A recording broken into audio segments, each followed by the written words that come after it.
So we're going to factorize something called quadratic trinomials, and we're going to apply what we call the cross method to do that. So what do we mean by a quadratic trinomial? So quadratics are basically expressions that contain x squared as the highest power. So it's a quadratic because it's got something squared, and that's the highest power that we get. Now it's a trinomial because there are three terms, and those three terms are a term with x squared, a term with x, and a constant. So this is just a number. Now it doesn't have to be x, these letters could be a or any letter in the alphabet, but as long as we have something to the power of 2, something to the power of 1, so this is x to the power of 1, and a constant, we've technically got a trinomial. And this is a quadratic trinomial because of the x squared that we've got up there. Now we're going to use the cross method, and I'm going to show you how to apply the cross method into bringing back the brackets that would have been used to expand to get these here. So we're bringing back the brackets again, and I'll show you how to do that right now.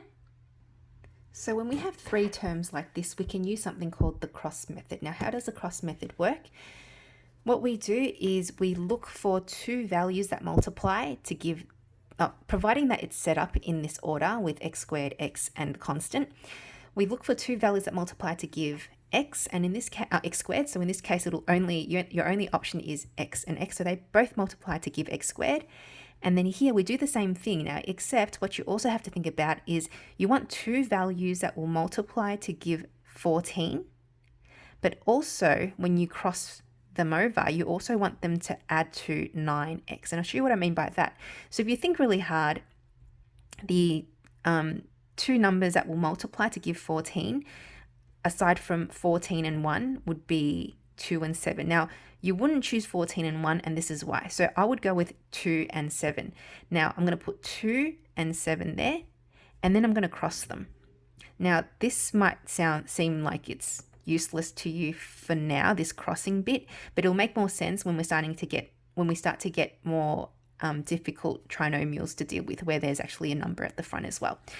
So for now, we cross them, and so when we cross them, we multiply. So x times 7 is 7x, and x times 2 is 2x. Now, when we add these together, are we going to get the number that's in the middle? Of course, we're going to get 9x, and that is what we're aiming to do. Now, if this works out, it means we've got our factors. Our factors are written going crossway, so that'll be x plus 2, and that'll be x plus 7. So our answer is x plus 2, x plus 7, and if you don't believe me, you can go ahead and expand this and you'll get this answer straight away.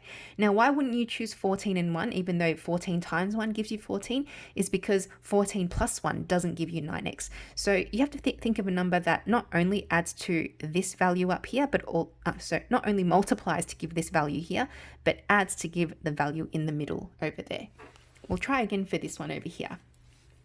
So once again, it'll be x and x. These two will multiply to give x squared.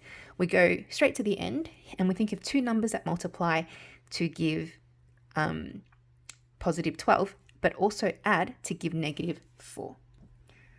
Oh, sorry, I think I made a mistake. This is meant to be a plus 4, and that's meant to be a negative 12. Okay, so it has to multiply to give negative 12, but add to give positive 4. So some numbers that come into mind could be 6 times 2, or it could be negative 6 times positive 2, or positive 6 times negative 2. It could be 3 and 4. It could actually be 12 and 1 as well. And one of them have to be a negative in order for this to check out. Now, the one that would work would actually be 6 and 2. And what I would actually do is put the negative 2 down here. 3 and 4 won't work out, and 12 and 1 won't work out, and you'll see why. Now I'm going to cross them. So x times negative 2 is going to be negative 2x. X times 6 is going to be 6x. And when you add them together, you're going to get 4x, which is exactly, or positive 4x, which is exactly the value in the middle right there. And when that checks out, you've basically factorized it. Your first factor is going to be x plus 6, writing across. And your second factor is going to be x minus 2. Just like that. These are your trinomials. Moving on to the next one. So same thing, x, and over here you're thinking of two numbers that multiply to give positive 12, but add to give negative 7. So numbers that come to mind, once again, would be 6 and 2, 3 and 4, 12 and 1. Don't think we can do 12 and 1. 6 and 2 won't really add up to 7. I'm going to go 3 and 4. Now the thing is, it has to add up to -7. So how can I make them add to -7? I can make them both negatives because -3 times -4 will still give you a positive 12. But when you add them, it will still give you a -7. So you can do that. So when you cross them over, you're going to get -4x and then -3x, and that's going to give you -7x, which is exactly what we want. And therefore, you now have, once again, your factors. Your factors are x minus 3 and x minus 4. Done. Last one. Don't ever forget that when you try to factorize, you always look for the common factor. Now, is there a common factor between them? Absolutely. So 3 is a common factor, and I can take that out to begin with. So if I take out the 3, I'm left with x squared minus 2x plus 15. And inside here, we can apply the cross method to factorize, but please do not forget about the 3 that's hanging out there. That still has to be part of your answer at the end. So once again, I'm going to do the same thing, cross method, xx, and over here, 2 values that multiply to give positive 15, but they're going to add to give -2. And once again, I've made a mistake when I copied down this question. That's meant to be a negative, and that's meant to be a negative there. So they have to multiply to give -15 and add to give -2. So the numbers that come to mind for me would be multiplying 5 and 3 together.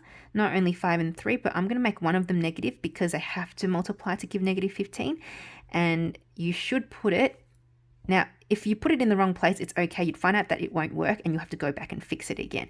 So I'm going to pretend to stuff up. So I'm going to put it for -3. We cross them over, so that would give us -3x and 5x. And when we add them together, I'm going to get 2x. And that's wrong because I actually want -2x. So how can I fix this? Well, I can move the negative up to the 5. And that will give me a -2x. And that's what we want. It makes a big difference. Now your factors are going to be x minus 5 and x plus 3. And don't forget, the 3 still hanging out there. We're just going to write it at the front. And that's how you factorize using the cross method for quadratic trinomials.